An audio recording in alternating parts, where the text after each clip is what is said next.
Bodybuilding and gym trends are on the rise, gaining even more traction. While flashy jogging was the norm in the 80s, today it's about weightlifting and protein-rich diets. However, be cautious. There are hidden aspects of the bodybuilding world to know. Stay tuned to uncover industry secrets before diving into protein powders. Number 10. Dangerous supplements. There are a ton of supplements on the market out there for people looking to get big, but just how safe are they? Well, the following press release may give you an idea. It's from May 1st, 2009. 14 hydroxycut products are being recalled voluntarily by the manufacturer after the FDA received 23 reports of serious liver injuries ranging from jaundice to death. Hydroxycut was discontinued in 2009, but had been operating since 2002. Until the brand disappeared, it was actually one of the most respected supplements out there, and their fat burners were their most popular product. What takes the whole incident to a new level of shady, however, was that they never confessed about what had actually caused the problem. For all we know, there could be other companies who are doing whatever it was they were doing that went wrong. Because bodybuilding supplements fall into an unusual category with the FDA, not all of them are even regulated. Added to this, once you buy them, you seemingly have to keep buying them. One such example is pre-workout. Pre-workout is super popular in the bodybuilding community, but users say that once you started lifting with the help of its formula, which is sort of like the effects of caffeine times 2, it can be hard to go back to just using your body's natural energy. You'd be correct for thinking it cannot be entirely safe. In fact, some people have suffered from abnormal heart rhythms after long-term uses of certain pre-workout formulas. Number 9. Fake weights. You've no doubt seen the slew of attractive Instagram and YouTube fitness celebrities who seemingly make a living simply by posting pictures and videos of themselves working out. Well, some of them may not actually be as strong as they would like you to think. There's recently been a lot of pretty compelling cases of these fitness gurus getting called out for using fake weights. Basically, the idea is that your advice, your supplements, your whatever, seem a lot more legitimate if you yourself are really strong. If you're not actually really strong, then you could just make people think you're really strong by using weights that are actually lighter than they look.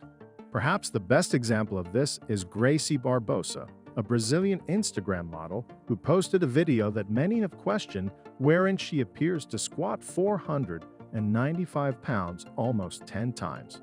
For those of you who may not spend a lot of time in the gym, the reason people are skeptical of this video, it's because people who can squat almost 500 pounds for reps tend to look more like this than this. Another point of reference would be Olympic medalist and powerlifting record holder Chen Weiling, who's been doing strength training her whole life and can only squat 462 pounds. Number 8. Supplementation scams. The whole supplement industry is built on the idea that you need to supplement your diet. It's right there in the name. Selling supplements is the #1 way that bodybuilders, as well as other fitness gurus, actually make money in reality. However, the average person simply does not need to supplement their diet with anything. Decades of scientific research has failed to produce any substantial evidence that supplements and vitamins actually do anything significant to your body. Special protein powders and other supplements aren't why bodybuilders are so giant. Bodybuilders get most of their protein from eating actual food that is high in protein like chicken, beef, and fish. Aesthetically speaking, supplements have come a long way from the old Flintstones tablets, and you could get cool-looking ones that are transparent and have tons of little balls inside. But the reality is that they just don't really do all that much. Some bodybuilding supplements can even be dangerous despite not really doing anything. Number 7. Physical injury prevalence. As you can imagine, lifting weights is a hobby, which entails not only picking up heavy things and putting them down repeatedly, but constantly trying to pick up and put down heavier and heavier things is a hobby, which can lead to a lot of injuries. Ronnie Coleman, 8-time Mr. Olympia, considered by most to be one of the greatest bodybuilders of all time, has had 4 spinal surgeries and a double hip replacement, despite the fact that his injuries have actually left him unable to walk. He has actually said that the only thing he regrets is doing only 2 reps instead of 4 when he famously squatted 800 pounds. Dorian Yates, 6-time Mr. Olympia, tore his bicep, his quadricep, and almost tore his triceps completely in two. I don't think I could even move an object that would be heavy enough to tear my triceps muscle in half. Old school bodybuilder. Dave Draper once said that a determined bodybuilder is driven, daring, intense, and injury-bound. So, the moral to the story is if you want to get into bodybuilding, be aware of the risks. Number 6. Training secrets. Bodybuilders don't train like the majority of the lifting population, which is one of the reasons that they don't look like the majority of the lifting population. Pros also are not in the gym 24/7, working out constantly. Dorian Yates would work out for 1 hour, 4 times a week. Veteran bodybuilders know that you can only work out so much before what you're really doing is preventing your muscles from recovering the actual lifting weights. Part of being a bodybuilder is usually what gets the spotlight, but most bodybuilders, when they're not trying to sell you a supplement that will magically solve your problems, will admit that diet is probably a bigger part of their success. Bodybuilders don't eat like normal humans at all. For instance, they usually eat 5 or 6 meals a day. Number 5. Torn aortas. I've already mentioned how bodybuilders aren't strangers to torn muscles, but what's more concerning is that your heart is one of the muscles that you can tear. Aortic dissection is when you tear the inner layer of the aorta, the large blood vessel branching off from your heart, and it could actually happen due to lifting weights, while the number of cases where they could confidently point to weightlifting as the cause of a torn aorta is small. If you have a history of aortic dilation and hypertension, you really need to be careful. Really, if you have any sort of cardiac problems, you should seriously consider your choice to get into bodybuilding, which I know you have been considering because of the previous examples in this video. Andres Gaidos was a 19-year-old aspiring bodybuilder from the United Kingdom, who unfortunately died in 2015 when his aorta exploded. He was 7'2", weighed 280 pounds. The doctor who performed the autopsy said that he was not a normal man. It is extremely rare for a young person to have a torn aorta like that. I've only seen one other case in 15 years. His steroid use also played a major role in his torn aorta. Number 4. Body dysmorphia. Most people probably don't suspect that people who look like Greek statues or comic book heroes are some of the most likely to deal with body dysmorphia.